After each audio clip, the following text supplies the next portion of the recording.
adventures, everybody. I'm Melissa Banczak, and welcome to episode 77 of Books Cubed, the show where I chat with authors you should be reading. It is Thursday. Yes, September 17th, 2020. And there's no interview this week because this week we're doing writing prompts. Yay! I need crowd noise there because my yay is pretty pathetic. We have guests on this week, and we are going to use the writing prompt series that Lisa Mahoney and I co-wrote, where you roll dice to create a prompt. And just like the last time we did this, we rolled for one prompt. We rolled first to find out what genre we were going to use. And then we rolled and we used the same prompt for all four of us. And it was a lot of fun. I had a great time, and I think you will too. I'll see you after. Okay, I am recording. Well, just since you have someplace you have to be, at what time do you need to leave? 1. 1. So we will jump in and we will start. And Tim has got dice, so he's going to roll. And then I'll get you, Lisa, to do if you have the books nearby. Yeah, which one are we using? I don't know. Why don't you roll the dice, Tim, and we'll see which book we're using. 6. 6. We're using the genre mashup, so it's a little bit everything. Huh? Good one, good one. Yeah, I like that one. Really worried it would be romance. Yeah, and since we've already started recording, and I didn't introduce anybody, I have Lisa, my co-author, Lisa Mahoney, with me. We have Tony Bruno back because he was so much fun last time, and we have Tim Cavier. Oh, spell your name, please. Kyver. And I massacred it. Thank you so much for joining us today, Tim. Tim writes lit RPG, you said? Yes, that's right. Lit RPG with science fiction fantasy mashup. So I'm right at home here with our queue. Oh, fantastic. And then when we're done, you can point everybody to your books and things when we're finished. Okay, so Lisa will randomly, we're going to be working with the genre mashup book today. So Lisa will randomly pop open a page. All right, we ready? Okay, you're going to roll the dice for us, Tim. Yeah. This is, do you want me to just tell you the 3 things we're rolling for or wait? Yeah. What 3 things are we rolling for today? All right, so we have a character, Okay. a trait, Okay. a location. A location. All right, so go ahead and roll the dice, Tim. And first is 1. All right, a college student. Okay.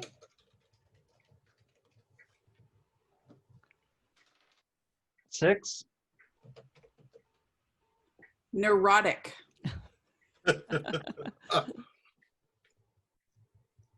Okay. 2. Say 2. Yes. A bonfire.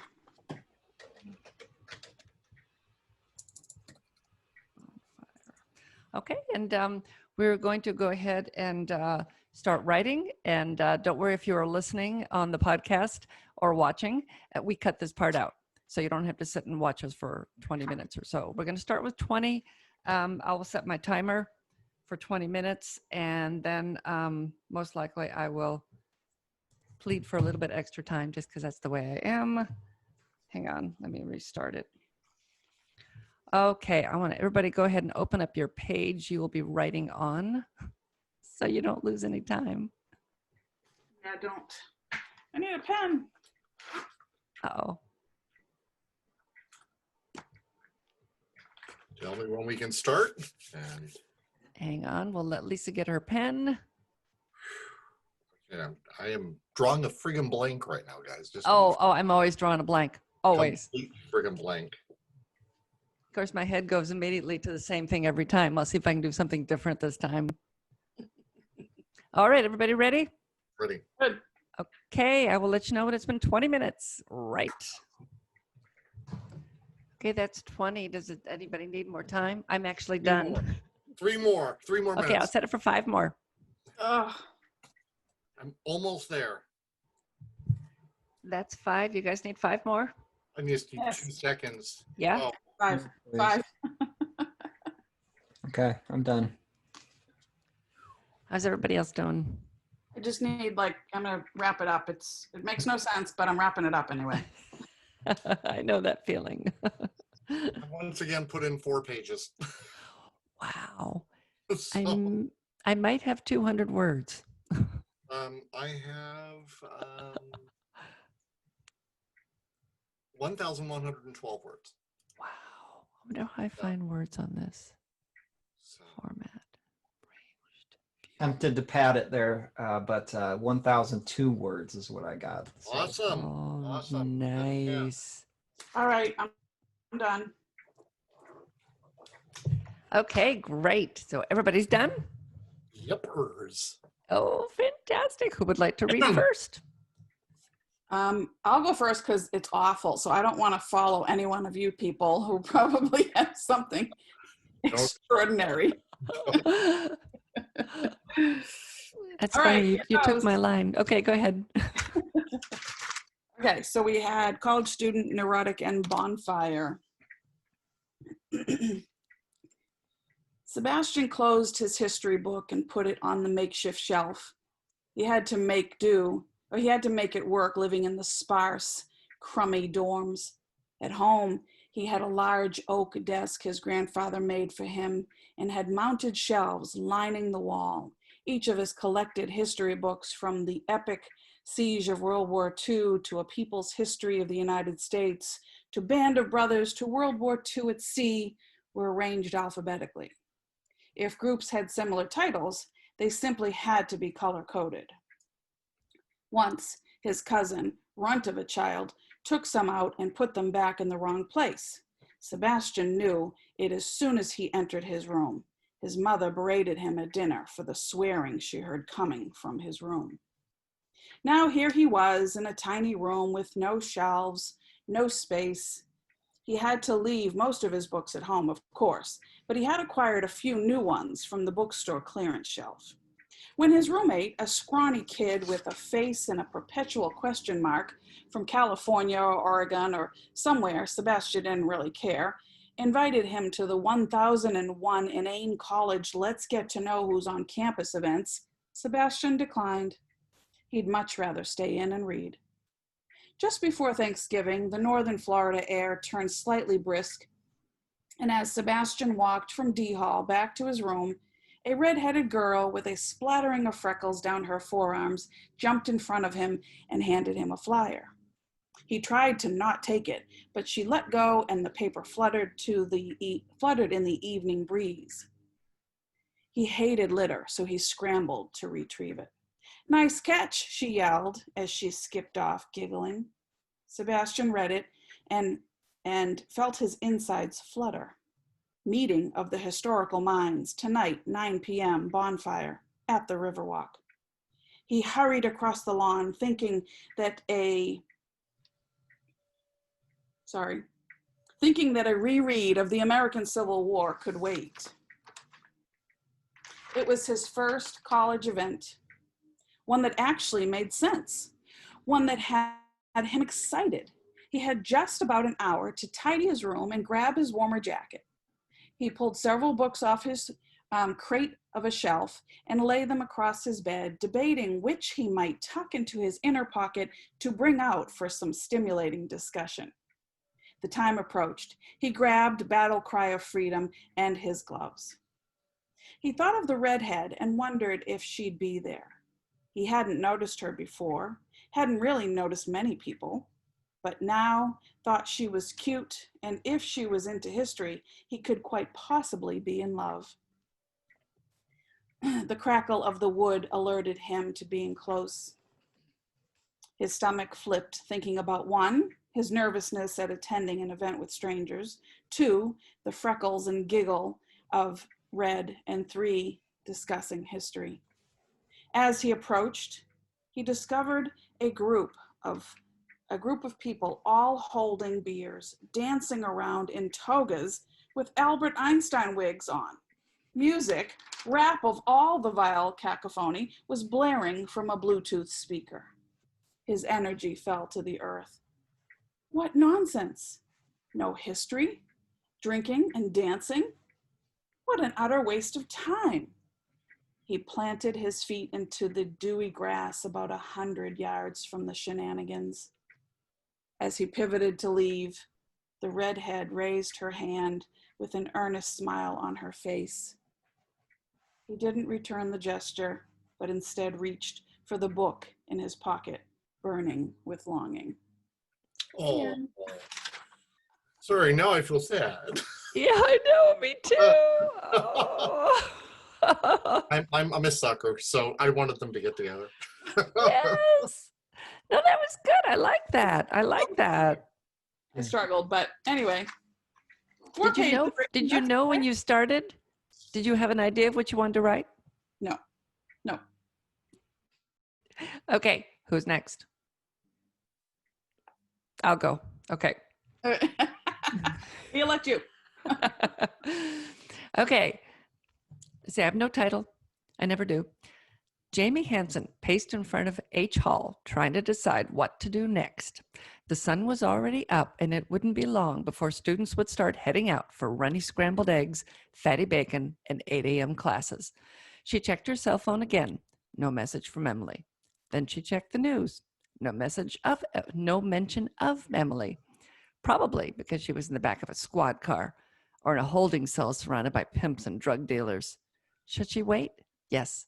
She pocketed her cell and started pacing again. No, she couldn't.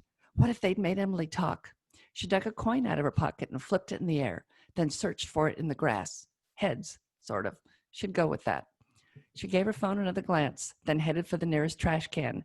She lifted off the lid, dumped in the contents of her backpack, and struggled with the match. It caught on the 5th try. She tossed it in and took a step back, watching the flames hungrily lap up the pages and send little bits of curled black embers into the air. Then her phone buzzed with a text from Emily. All replaced. Shit, it had worked. Jamie watched a little scrap of white paper, its black edges still smoldering, rise up out of the can and drift her way. Bold letters still visible on the page. Econ 101 final exam. Shit, summer school again. That's really good. I really like that one. Oh, Yeah, I had no clue what to write, and I saw Tony at one point do this, and I thought, I'm feeling the exact same thing. I got nothing. I'm anxious for. I'm sorry, I can't read your name on my screen. It's so small. Tim, Yeah. I'm anxious to hear yours. You want to go? I can go You want next. to go next, Tim? Sure. Do this. Oh, I didn't think to make a name. Oh, that's okay. Doesn't matter. Nobody ever titles them. Sometimes I do.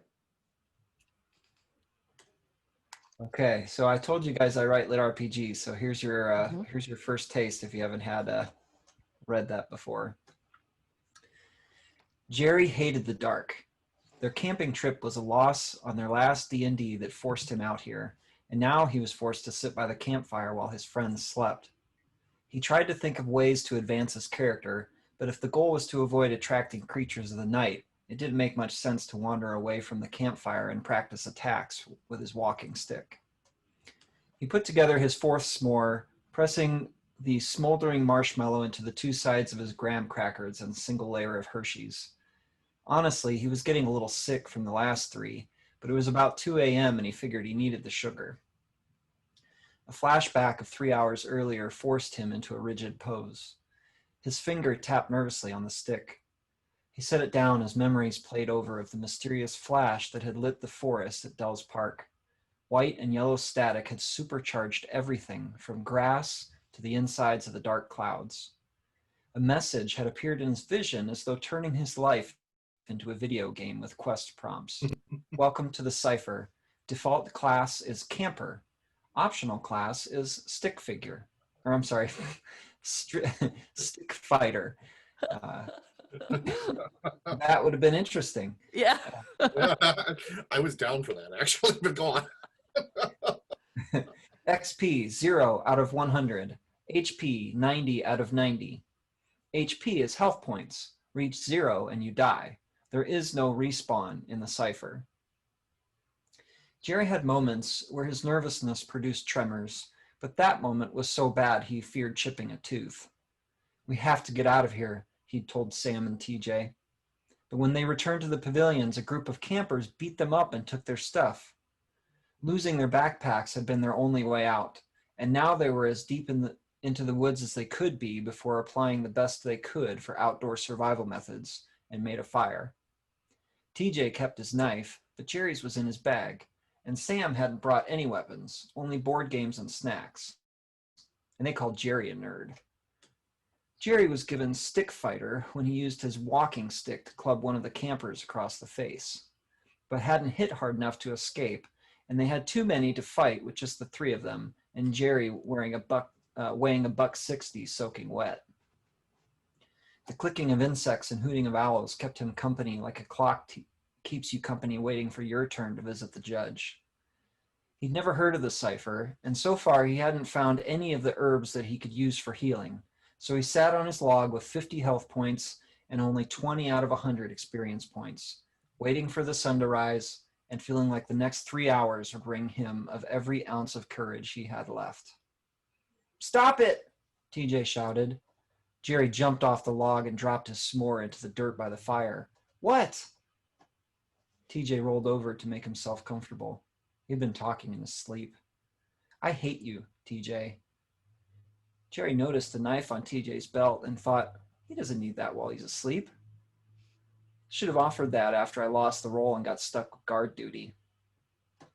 Jerry carefully crossed their space to kneel and click open the knife pouch's button, then slid the blade free.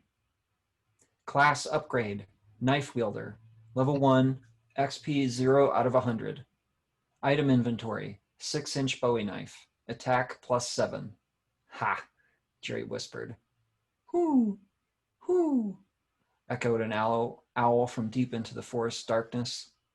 Jerry didn't think owls attacked animals bigger than them, but they'd also thought the same about the deer that charged after them. His ribs were still sore from when it rammed him with its head.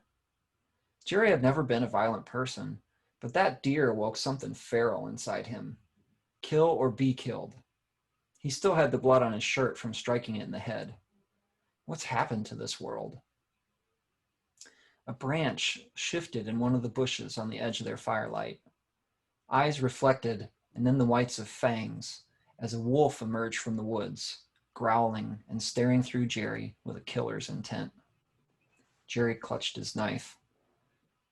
"Hello." The wolf took a step forward, its growling growing louder. Idiot. Jerry didn't know what to do. He looked down and saw his marshmallow stick near his feet. "I'm a level 10 hunter." The wolf took 2 steps forward. It woofed and snarled. 2 more steps. Jerry slowly bent, eyes on the wolf until he found the stick, then glanced at the fire. Between him and the wolf was a clear path.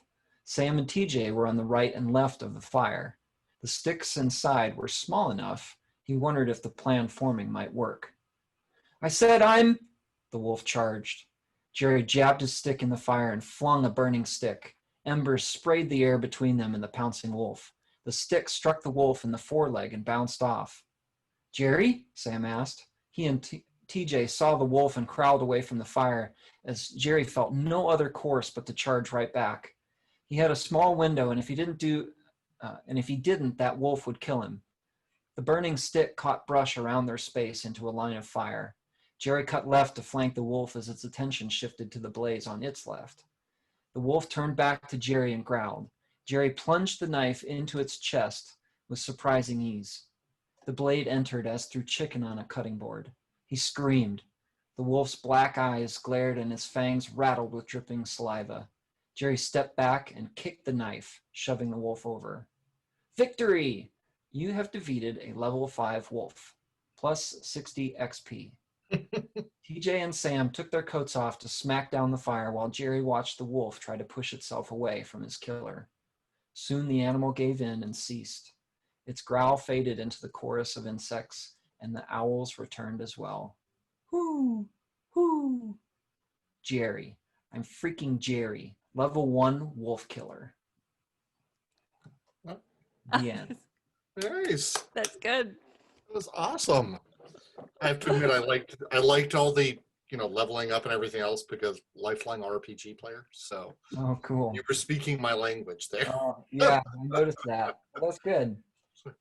That's cool. Now, how about you? Did you have any idea what you were going to write when you sat down? When you got when you got the prompt, I mean? Not that character, but so I've written 4 books in a series and just wrote a short story that kind of goes in between 2 of the books. And so that moment where the cipher kind of is like an EMP that takes over, I just put Jerry into that situation and hoped I could come up with a climax and a finale within the time. So No, that worked. That worked. Really well.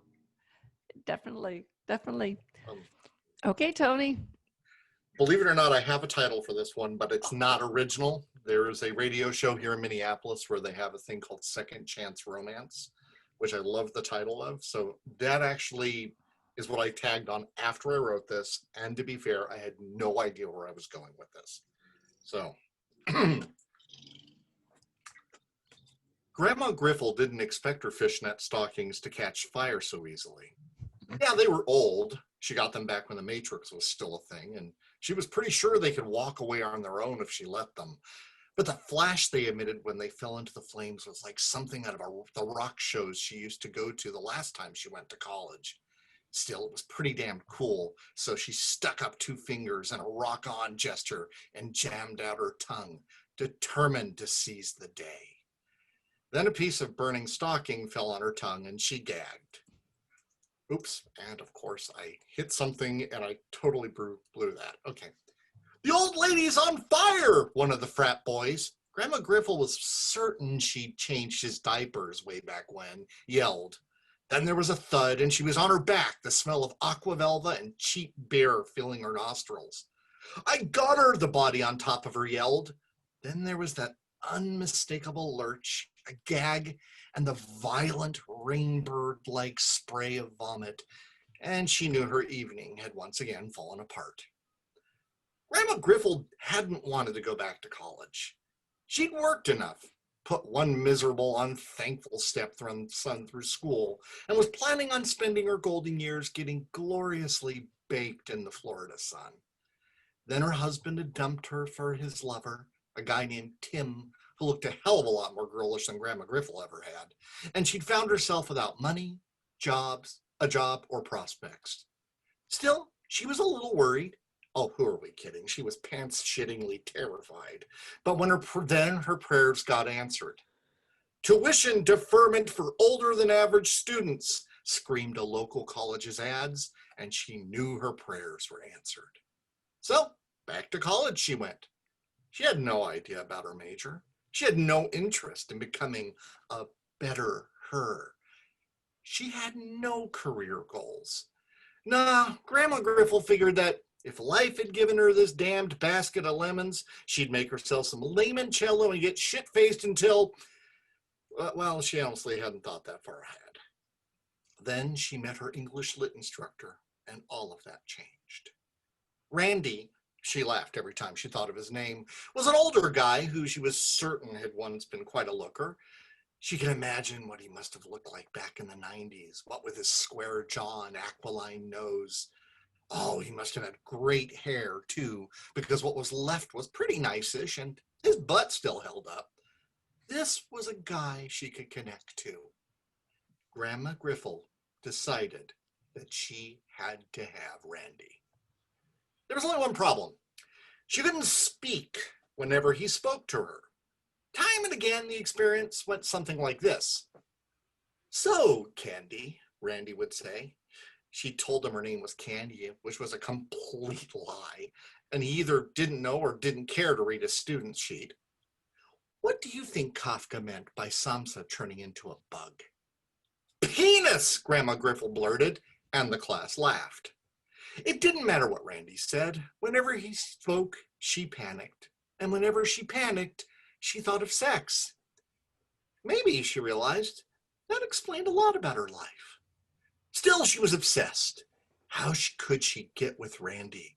There had to be a way. Then she heard about the Tri-Delt's bonfire, and she knew what to do. You want to wear what? her stepson had asked, horrified. Miniskirt, fishnet, heels, and a Metallica top, Griffel said, sucking on her cigarette. It always gets the guys moving. Yeah, moving away, her stepson retorted. Ha ha, she replied. You got them or not? I'll find them, her stepson muttered. But don't say I didn't warn you. The bonfire had started great. Sure, the younger kids looked at her like she was insane, but she didn't mind.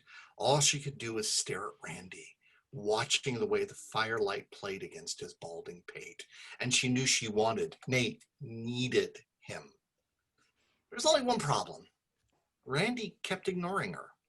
She walked towards him and he walked away. She scooched next to him and he found another spot to be. I see, Griffel thought. He's one for the chase. Grandma Griffel, we should mention, never, ever knew how to read a room. Still, Randy kept getting away and ignoring her. Finally frustrated, she stripped off her fishnets and threw them into the fire. If this doesn't catch his attention, he thought, nothing will. And now a man was on top of her puking, and Grandma Griffel wondered if maybe she should have just thrown in her top instead. Are you all right? The stench of puke washed over her, and Grandma Griffel recoiled.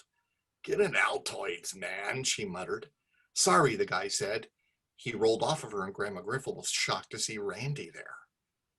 Oh, she said, don't say penis, he warned. Please. Grandma Griffel nodded. Yeah, about that. Listen, Randy interrupted. I gotta ask, do you remember me, like, at all? Grandma Griffel frowned and her stomach sank. Why should I? We dated for a month, Randy interrupted. Back in 92, we went to see the Dead and ended up in Madison, Wisconsin a month later. We were both broke. I had to hitchhike home. We did? She asked. Yes, Randy exclaimed. You ruined my life. Grandma Griffel nodded, but she honestly didn't remember anything he said. Of course, much of the early 90s was kind of a blur, a multicolored, multi-limbed blur, so that wasn't a total surprise. But, you know, I gotta say, Randy said, standing up, that I'm glad I met you. Really? Grandma Griffel thought, hope blossoming. Really, Randy replied. If it hadn't been for you, I wouldn't have turned my life around. You motivated me to be a better person. How? Grandma Griffel replied, shocked. Because I knew I never wanted to end up like you. Randy's face fell the moment he said the words. He held out his hands apologetically. I'm sorry, that was, nah, she said, pulling herself to her feet. I once made a priest get a Prince Albert. I dig what you're laying down. Randy breathed a sigh of relief. So, we're okay? Sure, Grandma Griffel said. Then she fixed him with a probing stare. So, yeah, you want to hook up? Randy recoiled, stared at her wide-eyed, then softened. Finally, he shrugged. Sure, he said. What the hell? Groovy, Grandma Griffel said, then took his hand. I warn you, though, I bite. I know, Randy said. I still have the scars. Gnarly, Grandma Griffel said. Then they turned towards the bonfire and watched as the younger people made asses of themselves. The end. That's funny for me. That's great. Thank you. So, yeah, I need to clean it up a bit, but that was kind of fun. That was a blast. So, Oh, yeah, that was fun. That was fun. How soon, as you were writing it, did you come up with the story itself? I didn't know what she wanted until we got to me describing where she was in school and not knowing what she wanted to do. And that's when I realized I need to give her something to want that she has to go after, and then she has to feel like she's lost and then gained. Yeah. And that's when I went, oh, I can use her one of her teachers. And I didn't know until that last conversation that she and Randy had dated before. Okay. And that's when I went, oh, that makes perfect sense. So That did, and that explains why he treated her the way he did yeah, he in just class. did. So yeah, it was all pretty much seat of the pants out of my butt. So Yes, yes, and everybody listening, either via the podcast or on YouTube, if you're watching us, that's what you have to do when you want to just sit down and write off the cuff. Don't think about it, just write. And so often, like Tony said, so often all of a sudden you'll realize that you've been working toward a goal you didn't realize was there, and then everything will come together if you just let it. Like with mine, I had no idea why she was standing out in front. I knew she was going to set the trash can on fire, but I didn't know why. And then as I was writing, I realized, oh, okay, they stole all the thingies. Emily was putting them back. She had them already. She'd left, obviously, without her. And okay. And then she jumped the gun and didn't wait long enough to find out it was fine. And so you never know what you're going to come up with. We all had the same thing, and we all wrote something extremely different. Mhm. And just really neat different settings too. Like, yours, Melissa, was, pretty much on campus. Tim's, he brought it outside of that and set the whole thing at the bonfire. We have kind of a mix of those, with Tony's in mind, where it's like there was, a few things on campus, but not really. You didn't give us any real settings on campus. You really set her at the bonfire. So, but what was also neat is the variety of, ages and gender, like the fact that you gave this grandmother this second chance of going back to school was really refreshing and neat too, that we had this unconventional character. So I love us all taking the same things and just seeing where it goes. So cool. Yeah, whoever came up with that, one of you came up with that last time, and it was a great idea. Yeah, I think from now on we'll do that. It just, shows you the different things you can come up with if you just let yourself go some. So that is pretty much it for this week. So let's just run around again and check in with everybody here. And I know, let's see, Tony does not have books out yet, but I'm on chapter 33 of 50 of my first novel, and already doing some prep work on my second, and I have to start doing prep work with you on ours. So yeah. Busy. Yeah. Fantastic. Yep. And Lisa is my co-author for our Roller Prompt series, and we will have links in the show notes for those books that you can, if you are a writer and you are interested in coming on the show, just drop me a note in the show notes, or I'll have my email listed, and you can send me an email if you would like to join us one time. And then we have Tim, and run us through again how people can find your books, Tim. Sure. So my name's Tim Kiver. My website's timkiver.com. My first book is Cypher's Quest. It's a lit RPG, science fiction, and fantasy mashup. It's kind of like the tone of Dune and Stargate if they discovered a universe where Final Fantasy and Age of Empires were the rules that they had to follow. Book one is on Kindle and paperback, and Podium is going to be producing the series. So I'm excited for that here in the next few months. Oh, fantastic. That's audio version then? Mm-hmm. Oh, yeah, fantastic. It's not ready yet, but Podium is going to do it. So that's great. Very excited. That's great. That's great. Okay. Well, that's it for this time. And thanks everybody for joining us. And like I said, if you are interested, let us know. We're always looking for people to come on and play. Thanks for having me. Thanks for being here. Bye-bye, everybody. Bye. Bye-bye. Thanks, everybody. Thank you to Tim and to Tony and Lisa for coming on today. It was so much fun. As always, I love to hear the stories that people come up with. And it has been really interesting to be doing the same prompt for all of us each time instead of something different, just to see the direction that everybody takes their stories. If you want to come on, if you are a writer and you want to join us, just let me know. If you have a book that I should be reading, let me know. I want to hear it. And you can contact me with my email, bookscubed.info@gmail.com. And I'll try to remember to put it in the show notes. I think I forgot last time. And that is it. If you want to do a comment and you're on the podcast, go down to the show notes and click on comment, it takes you over to our YouTube channel, and you can comment there, and I will see it. We are on Instagram. By we, I mean me. We are on Instagram. You can find us there to comment or recommend books or whatever. And that is it for this time. I have a great couple of shows coming up in the next few weeks. I'm really excited to share these authors with you guys. So tune in again if you want to make sure you don't miss anything. Make sure to subscribe. If you are on YouTube, make sure that you not only subscribe, but you ring that little bell. It's somewhere on the screen. You guys probably know more than I do, and I really should know. I will try to figure it out. But there's supposed to be a little bell that you can ring, and it will tell you every time there's a new show, and you won't miss any of these great authors that you should be reading. I will see you next time. Go read a good book.